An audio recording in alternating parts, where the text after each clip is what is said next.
Pessoal, aqui de volta. Você sabe a diferença, em se tratando de regime de trabalho, você sabe a diferença entre CLT e PJ? Já começa por aí. Montoeira de sigla essa. CLT, Consolidação das Leis Trabalhistas.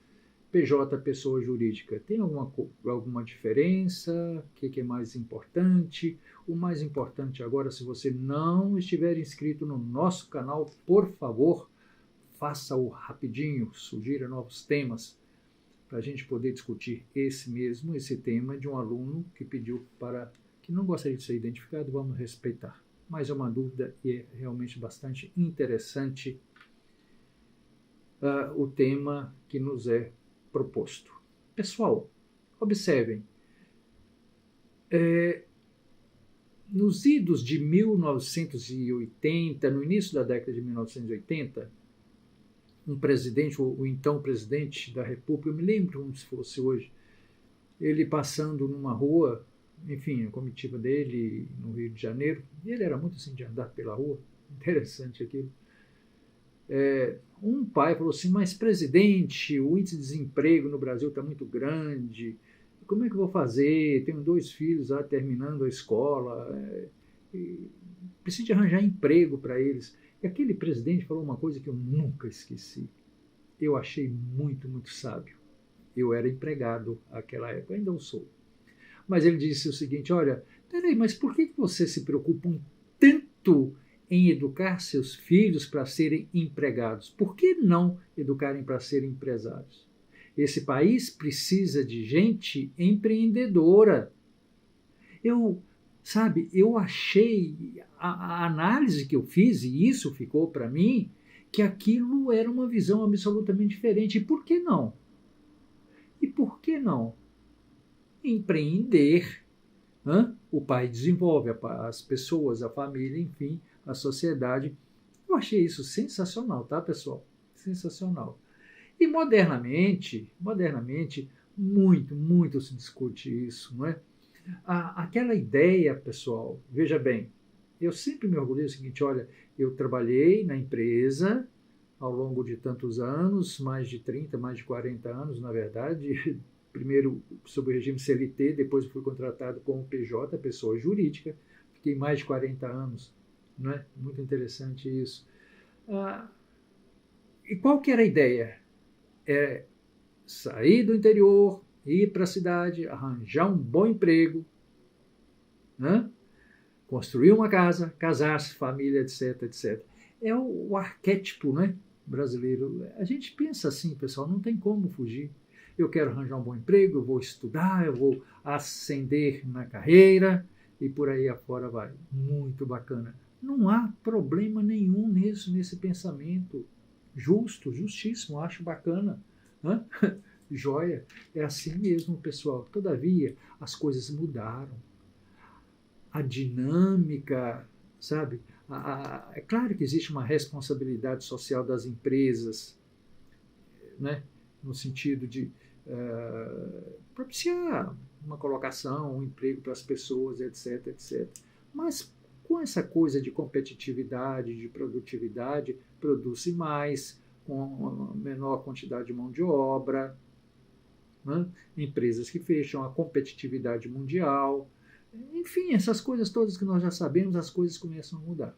E mudam muito a cabeça das pessoas, a maneira de pensar. Opa, que tal eu ser dono do meu próprio negócio? Por que não? Existe essa possibilidade? Existe. Mas se houver uma relação empregatícia regida pela CLT, Consolidação das Leis do Trabalho, aí a coisa fica melhor. Eu tenho uma maior proteção, eu tenho uma certa segurança pessoal. A partir do início desse século, não. Essa segurança literalmente foi para as cucuias, por assim dizer, não é? A rotatividade é muito grande, o índice de desemprego está aí, enfim, esse negócio todo. E as pessoas tá, pessoal? A quantidade de microempreendedores que apareceram aí nos últimos tempos é um fenômeno muito, muito interessante, que num futuro sociólogos, sobretudo, e os economistas vão estudar bem isso aí. Mas, veja bem, pessoal, algumas vantagens da CLT para as pessoas que mantêm essa relação, esse vínculo empregatício, né? Alguns que eu vejo aqui: férias, as pessoas empregadas têm direito a férias, seguro-desemprego, vale-transporte, aviso prévio, fundo de garantia por tempo de serviço, o FGTS, o INSS, abono salarial, descanso semanal remunerado, salário família. Dá uma certa segurança, sim, né? Há uma instituição que os representa, que são os sindicatos, né, nessa negociação com o empregador, e isso dá maior força, por assim dizer. E em se tratando de pessoa jurídica, pessoal, é claro que não tem essas mesmas benesses, aspas, aspas, por assim dizer. Primeira coisa que a gente pode levar em consideração é que o empreendedor, a pessoa, né, como pessoa jurídica, ela tem essa possibilidade de negociar, de celebrar um contrato de prestação de serviço com o interessado. Tudo bem, não tem férias, não tem nada, é uma espécie de freelance e tal, esse negócio todo. Se você tiver, não vou dizer sorte, eu não gosto disso, se você tiver habilidade suficiente para conquistar um nicho no mercado, você terá uma certa visibilidade e será contratado, né, para isso. É claro que tem toda essa parte burocrática de registrar a pessoa jurídica, enfim, e tal, esse negócio todo. Mas, pessoal, são essas contingências. Você tem mais liberdade de trabalho, você, no sentido de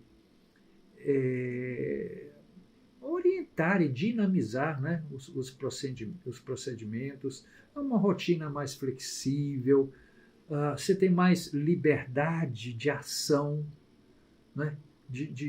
Você passa a contratar pessoas para te ajudar também, dedução fiscal.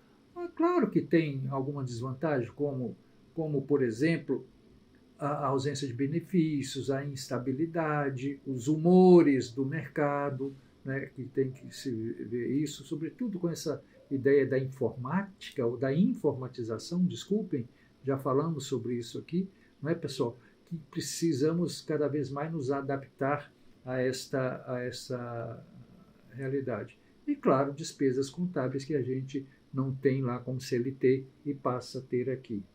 A pergunta é: o que é preferível? O regime CLT ou o regime pessoa jurídica? Não, pessoal, a melhor pergunta não é essa. Tá? Até porque não existe assim uma resposta efetiva.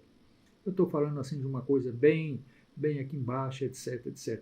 É claro que se cresce na vida, sobretudo na vida profissional, é de baixo mesmo, não é isso? Depende de uma série de situações, depende da formação ou do conjunto de informações que você tem a esse respeito. Qual é o seu negócio? Qual é o seu propósito de vida? Qual é o seu propósito de vida? Você quer ser empregado? Você está estudando para isso? Um engenheiro mecânico, um engenheiro metalurgista, dificilmente ele vai ter oportunidade de abrir um escritório de engenharia mecânica, por exemplo. É diferente do advogado, é diferente do médico. Então, tem uma série de situações assim.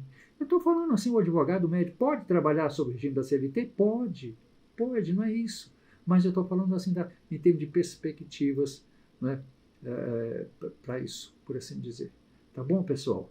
É claro que é um tema muito bacana, muito interessante, mas é uma pequena luz que eu estou colocando aqui e a gente pode voltar a conversar sobre isso se você achar interessante. Tá bom? Não se esqueça de acionar lá o sininho para você receber novas mensagens, novos avisos, né? Sempre às segundas, quartas e sextas, por volta do meio-dia, por volta não, precisamente ao meio-dia, estaremos aí nos encontrando.